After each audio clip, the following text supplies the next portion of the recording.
Hello welcome back to me సేవ madam channel. అందరూ ఎలా ఉన్నారండి? ఈరోజు వీడియో సీనియర్ సిటిజన్ కార్డు. మగవారికి అయితే కనుక 60 ఏళ్ళు దాటి, ఆడవాళ్ళకి 58 సంవత్సరాలకి సీనియర్ సిటిజన్ కార్డు ఆంధ్ర తెలంగాణలోని గవర్నమెంట్ ఆమోద ముద్రతో మనకి ఇస్తున్నారన్నమాట అండి. అంటే గవర్నమెంట్ అథారిటీతోని ఇది ఆల్ ఓవర్ ఇండియాలో, అంటే ఇండియాలో ఎక్కడైనా సరే ఇది పనిచేస్తుంది. దీనికి చాలా రాయితీలు కూడా కల్పించారు. చాలా మంది నాకు మెసేజ్ చేశారండి, ఈ సీనియర్ సిటిజన్ కార్డు వలన ప్రయోజనం ఏంటి, అసలు మనకి ఏ రకంగా ఉపయోగపడుతుంది, దీనివల్ల ఈ ఉపయోగం ఏమైనా ఉందా అని చాలామంది నాకు మెసేజ్ చేశారండి. సో మరి ఈరోజు సీనియర్ సిటిజన్ కార్డు వలన మనకు వచ్చే ఉపయోగాలు ఏంటో తెలుసుకుందామండి. దాంతోపాటుగా ఈ సీనియర్ సిటిజన్ కార్డు నేను చెప్పింది ఫేక్ అని చాలామంది మెసేజెస్ పెట్టారన్నమాట. ఇది ఫేక్, ఇది ఎక్కడ అవ్వట్లేదు, దీని అడ్రస్ తెలియట్లేదు అని చెప్పి. అయితే ఫేక్ అయితే కనుక నాకు ఈ కార్డ్స్ ఎలా వస్తాయండి, ఇది మా నాన్నగారు మా అమ్మగారిది మాట అండి. ఈ కార్డ్స్ చూసారు కదా, ఈ కార్డ్స్ నేను డీటెయిల్గా మీకు ప్లెయిన్ కార్డ్స్ అయితే నేను ఇది వరకు పెట్టానండి. మీకు ఈ కార్డ్స్ ఎలా వస్తాయి, ఇది నేను విశాఖపట్నంలోని నేను చెప్పిన అడ్రస్కి వెళ్ళి చేయించాను అనమాట అండి ఇది. అయితే ఈ సీనియర్ సిటిజన్ కార్డ్ చేయించాలంటే చాలామంది సీనియర్ సిటిజన్స్ వెళ్ళడానికి అవకాశం లేని వాళ్ళు ఉన్నారు. మరి అలాంటి వాళ్ళకి ఎలాగంటే సీనియర్ సిటిజన్స్ వెళ్ళక్కర్లేదండి, వాళ్ళ డీటెయిల్స్ పట్టుకొని వాళ్ళ ఇంట్లో వాళ్ళకి ఎవరు వెళ్ళినా సరే ఈ కార్డు ఇచ్చేస్తున్నారు అనమాట. నేను చేయించాను అనమాట అండి. ఇది చూసారు కదా, ఫొటోస్ చూపించకూడదు, అందుకే దీని బ్యాక్ సైడ్ కూడా మొత్తం డీటెయిల్స్ అన్నీ కూడా వచ్చాయన్నమాట అండి.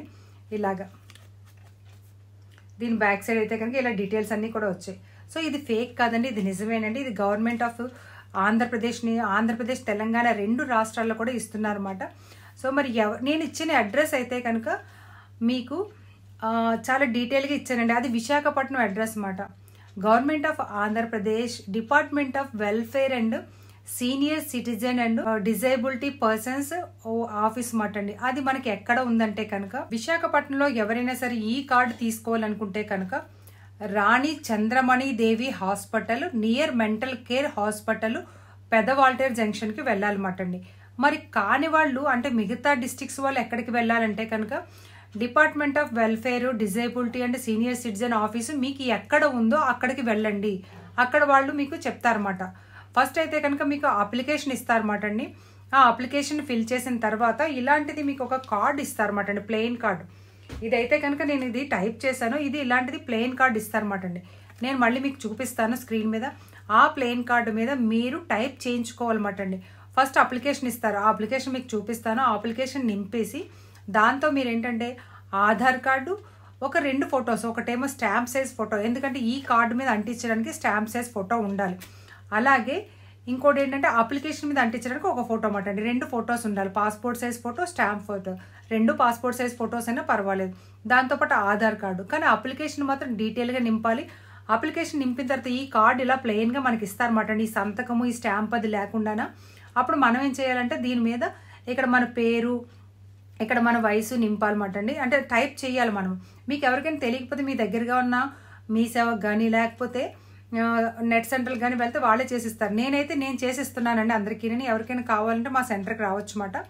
అయితే దాని తర్వాత ఇక్కడైతే కనుక మనకు అడిగేది ఫస్ట్ అడ్రస్ అడుగుతున్నారు అన్నమాట అండి. మన అడ్రస్ టైప్ చేయాలి ఫుల్గా, door number, area, village, town, mandal, district, pin code, mobile number, emergency mobile number, emergency పేరు కూడా కావాలన్నమాట అండి. అలాగే బ్లడ్ గ్రూప్ ఏంటి. ఇక ముందుకు వచ్చేసరికి అయితే కనుక మన పేరు, డేట్ ఆఫ్ బర్త్ మాత్రమే ఉంటుంది, ఇంకేమీ ఉండదు. ఇక్కడ ఫోటో అంటిస్తాము. ఇది ఆ అప్లికేషన్ కలిపి మీరు ఆధార్ కార్డు పట్టుకొని వెళ్తే అప్పుడు మనకి ఆ ఫోటో దాని మీద పెట్టి ఇక్కడ ఇలా చూసారు కదా, ఇక్కడ ఈ స్టాంప్ అది వేసి ఇస్తారన్నమాట. దీన్ని తీసుకొచ్చి మనం ఇలా లామినేషన్ చేసుకోవడం అనమాట. ఇంకా అంతకన్నా ఏమీ లేదన్నమాట. అక్కడ జస్ట్ మనము ముందుగానే మీరు ఈ కార్డు కానీ లేకపోతే అప్లికేషన్ కానీ తీసుకొని నింపేసి వెళ్ళిపోతే ఇంకా సేమ్ టైం అయిపోతుంది. లేదు అంటే కనుక ఫస్ట్ వెళ్ళి మీరు కార్డు, అప్లికేషన్ తెచ్చుకోవాలన్నమాట అండి. అవన్నీ నింపేసి మళ్ళీ తర్వాత రోజు వెళ్లాల్సి ఉంటుంది. ఇన్ కేస్ మీరు వెళ్ళలేని పక్షంలోని మీ ఇంట్లో ఎవరు తీసుకెళ్ళినా సరే యాక్సెప్ట్ చేస్తున్నారు. దీని గురించి అయితే కనుక ఎలాంటి ఇబ్బంది లేదు మాట అండి. కానీ ఆఫీస్లో అయితే కనుక జనం క్రౌడ్ అయితే కనుక పెరుగుతుంది కనుక చేయించుకోవాల్సిన వాళ్ళైతే కనుక చేయించుకోండి. ఇప్పుడు ఈ కార్డ్ అయితే కనుక ఫేక్ కాదండి. ఎవరైనా సరే అప్లై చేసుకోవాల్సిన వాళ్ళు ఉంటే కంపల్సరీ వెళ్ళి అప్లై చేసుకోండి. దీనివల్ల ఉపయోగాలు ఏంటి అని చాలామంది అడిగారు. మీకు 60 దాటాయి ఈ కార్డు ఓ కలుపుతారు అంటున్న మన ప్రభుత్వం మాట అండి. సీనియర్ సిటిజన్ కార్డు అంటే బోలెడని ప్రయోజనాలు మీ చేతిలో ఉన్నట్లే. దేశవ్యాప్తంగా ఎక్కడైనా సేవలను నిరాటంకంగా పొందవచ్చు. ప్రభుత్వ సంక్షేమ పథకాలకి సులభంగా పొందొచ్చు మాట అండి. ఇది మన ఆంధ్రప్రదేశ్ తెలంగాణకి మాత్రమే ఆల్ ఓవర్ ఇండియా అంతట్లో కూడా ఈ కార్డు పనిచేస్తుంది అన్నమాట. ఈ సీనియర్ సిటిజన్ కార్డుని మీరు 60 సంవత్సరాలు దాటిన వాళ్ళు ప్రతి ఒక్కరు కూడా తీసుకోవచ్చండి. ఆడవాళ్ళకైతే 59 సంవత్సరాలు అంటే 58 సంవత్సరాలు నిండిన వాళ్ళందరూ కూడా ఎలిజిబుల్ అన్నమాట. దీనికి ఎలిజిబిలిటీ ఏంటి, ట్రావెల్ బెనిఫిట్స్ ఉంటాయి, ఫైనాన్షియల్ బెనిఫిట్స్ ఉంటాయి, హెల్త్ బెనిఫిట్స్ ఉంటాయి, పాస్పోర్ట్ బెనిఫిట్స్ ఉంటాయి, అలాగే ప్రొడ్యూసర్ ఆఫ్ అప్లికేషన్ ఎలా ఉంటుంది ఈ ప్రొసీజర్ ఆఫ్ అప్లికేషన్ ఇది కూడా చూద్దామండి. ఇదైతే కనుక మనం ఫ్రీగా పొందొచ్చండి. ఈ అప్లికేషన్ ఈ కార్డు కోసం మీరు ఏ ఆఫీసులోని కూడా డబ్బులు అయితే కనుక చెల్లించిన అవసరం లేదన్నమాట. దీనికి టికెట్ మీద అంటే మన ఏపీఎస్ఆర్టీసీ టికెట్ మీద 25% అయితే కనుక రాయితీ వస్తుందండి. మాకు ఇప్పుడు కూడా ఆధార్ కార్డు చూపిస్తే వస్తుంది కదా అని చాలామంది అనుకుంటున్నారు.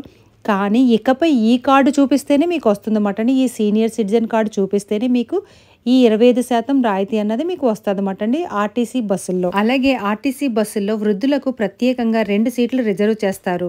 ఇక అదేవిధంగా రైల్వే స్టేషన్లో కూడా వయోవృద్ధులకు స్పెషల్ టికెట్ కౌంటర్లు ఉంటాయన్నమాట అండి. అలాగే లోయర్ బెర్త్ కోటాని, అలాగే సీనియర్ సిటిజన్స్కి ట్రైన్కి దగ్గరగా తీసుకువెళ్ళడానికి వీల్ చైర్స్ కానీ ఇలాంటివి కూడా సదుపాయాన్ని కల్పిస్తారన్నమాట అండి. వీటిని అవసరమైన వాళ్ళు వినియోగించుకోవచ్చు అన్నమాట. వీళ్ళకి స్పెషల్ కౌంటర్స్ కూడా పెడతారు. అలాగే ఇప్పటికే లోయర్ బెర్త్ కోటా వస్తుందండి, కానీ వీళ్ళకి ఇంకా టికెట్లోనైతే కనుక కన్సెషన్ ఇవ్వలేదు అన్నమాట అండి. అలాగే ఇంకా మనకి ఎయిర్లైన్స్, కొన్ని ఎయిర్లైన్స్లో అయితే కనుక సీనియర్ సిటిజన్ అని ఉందన్నమాట అండి. ఈ కార్డు చూపిస్తే ఇకపై కొన్ని ఎయిర్లైన్స్కి సీనియర్ సిటిజన్ కార్డు వలన బెనిఫిట్స్ అయితే కనుక పొందే అవకాశం అయితే ఉండొచ్చండి. ఇది ఎంతవరకు అన్నది ఇంకా కన్ఫర్మేషన్ అయితే తెలియదు ఫ్లైట్స్లో మాట అండి. అయితే వీళ్ళకి మాత్రం అక్కడ కూడా స్పెషల్ కౌంటర్స్ అలాగే వీల్ చైర్ సదుపాయాలు అన్నీ కల్పిస్తారన్నమాట అండి. ఇక బ్యాంకింగ్లోని స్పెషల్ క్యూ ఉంటుంది. కొన్ని బ్యాంకుల్లో ప్రత్యేకంగా ఒక కౌంటర్ ఉంటుంది. ఫిక్స్డ్ డిపాజిట్లపై 60 నుంచి 79 ఏళ్ల మధ్య ఉన్న వారికి 5% అదనపు వడ్డీ రేటు లభిస్తుంది. 80 ఏళ్ళు పైబడిన వారికి 1% వడ్డీ రేటు లభిస్తుంది. కొన్ని బ్యాంకుల్లో సీనియర్ సిటిజన్ సేవింగ్స్ స్కీమ్స్లో 80 ఏళ్ళు పైబడిన వాళ్ళకి 8.5% వడ్డీ రేటు లభిస్తుందండి. అలాగే 60 నుంచి 79 సంవత్సరాల మధ్యలో ఉన్న వాళ్ళకి 7.9 వడ్డీ రేటు కూడా లభిస్తుంది అన్నమాట అండి. బ్యాంకులోని డెబిట్ కార్డుపై ఫీజు మినహాయింపు కూడా ఉంటుందన్నమాట అండి. ఇక పన్ను విషయానికి వస్తే కనుక మనకి 60 ఏళ్ళు పైబడిన వారికి 7 లక్షల వరకు కూడా ఆదాయ పన్ను మినహాయింపు, 80 ఏళ్ళు పైబడిన వాళ్ళకు 10 లక్షల వరకు కూడా ఆదాయ పన్ను మినహాయింపు అన్నమాట అండి. 2025-26 బడ్జెట్ సందర్భంగా కేంద్ర ఆర్థిక శాఖ మంత్రి నిర్మలా రామన్ గారు ప్రకటించిన ప్రకారం 60 ఏళ్ళు పైబడిన వాళ్ళందరికీ 12 లక్షల వరకు కూడా ఆదాయ పన్ను మినహాయింపు అయితే కనుక ఉంటుందన్నమాట అండి. ఈ సీనియర్ సిటిజన్స్కి వడ్డీ రూపంలో వచ్చే ఆదాయంపై టీడీఎస్ మినహాయింపు పరిమితి 1,00,000కు పెంపు మాట అండి. ఎన్ని రకాల లాభాలు ఉన్నాయో చూసారా ఈ సీనియర్ సిటిజన్ కార్డు వల్ల. ఇక పాస్పోర్ట్ సేవల్లో ఫీజు తగ్గింపు.